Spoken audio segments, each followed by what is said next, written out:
చాలా సంవత్సరాల క్రితం నాకు ఒక కళ వచ్చింది.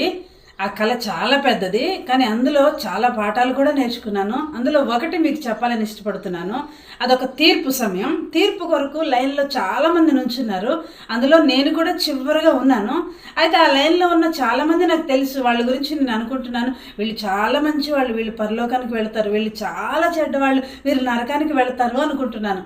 చివరికి నేను ఏదైతే అనుకున్నానో దానికి ఆపోజిట్‌గా జరిగిపోయింది. పరలోకానికి వెళ్తారు అనుకున్న వాళ్ళు నరకానికి వెళ్ళారు. నరకానికి వెళ్తారు అనుకున్న వాళ్ళు పరలోకానికి వెళ్ళారు. అయితే ఈ కళలో నేను దీని ద్వారా ఏం నేర్చుకున్నానంటే ఇతరులను విమర్శించకూడదు అనే విషయాన్ని నేర్చుకున్నాను. యెషయా గ్రంథము 2వ అధ్యాయము 12వ వచనంలో ఇలాగ రాయబడి ఉంది. ప్రతి విషయాన్ని బట్టి విమర్శ చేయి ఒక దినాన్ని దేవుడు ఏర్పాటు చేశాడు అని వాక్యంలో వ్రాయబడి ఉంది. నిజమే, మన జీవితంలో ఇతరులను విమర్శించడానికే మనం పుట్టాం అన్నట్లుగా మరి కొంతమంది ఉంటారు. మీకు తెలుసా, కొన్ని ఛానల్స్ కూడా ఉన్నాయండి, కేవలం విమర్శించడమే వారి పని. వాళ్ళలా వీళ్ళలా వాళ్ళలా, వాళ్ళు ఇలాగా బాహ్య సౌందర్యం కలిగినారు, వాళ్ళు ఇలాంటి విలువ కలిగిన వస్తువులు వాడుతున్నారు, వాళ్ళు ఇలాగ చేస్తున్నారు, వీళ్ళు ఇలాగ చేస్తున్నారు. అది కాదు కదా. విమర్శించడం, ఇతరులను విమర్శించడం మన పని కాదు, దేవుని పని. మనల్ని విమర్శించుకోవడం మన పని. అలా విమర్శించుకున్నప్పుడు మన జీవితాల్లో లోపాలు కనిపిస్తాయి. కనిపించినప్పుడు వాటిని సరిచేసుకుని దేవుడు ఎలా బ్రతకాలి అని మన విషయాల్లో అనుకుంటున్నాడో అలా మంచి మార్గంలో వెళ్ళడానికి అవి దోహదపడుతుంది. ఆ సద్విమర్శ, స్వవిమర్శ అనేది. అంతేగాని ఉదయం లేచిన దగ్గర నుంచి ఆ సహోదరిలా, ఈ సహోదరిలా, వాళ్ళలా వీళ్ళలా, వీళ్ళలా వాళ్ళలా, అందుకు కాదు కదా దేవుడు మనల్ని నియమించింది, ఏర్పాటు చేసింది.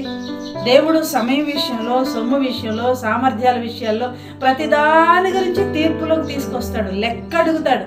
అలా లెక్క అడిగినప్పుడు నీ గురించి నీవు మాత్రమే లెక్క చెప్పుకోవాలి. ప్రక్కల గురించి నిన్ను అడగడు దేవుడు లెక్క. కనుక వాళ్ళ గురించి విమర్శించొద్దు. ఒకవేళ మీకు చేతనైతే వాళ్ళతో మీకు పరిచయం ఉంటే సద్విమర్శ చేయండి. సహోదరుడా, సహోదరి, మీరు మాట్లాడే మాట బాగాలేదు, మీరు చేసే పనులు బాగాలేదని ప్రేమతో విమర్శిద్దాం. మంచిగా తీసుకుంటే సరి చేసుకుంటారు. కొంతమంది ఇతరులను సద్విమర్శ చేయడానికి బదులుగా వాళ్ళలో ఉన్న లోపాలు చూసి ఊరంతా చాటింపేస్తారు.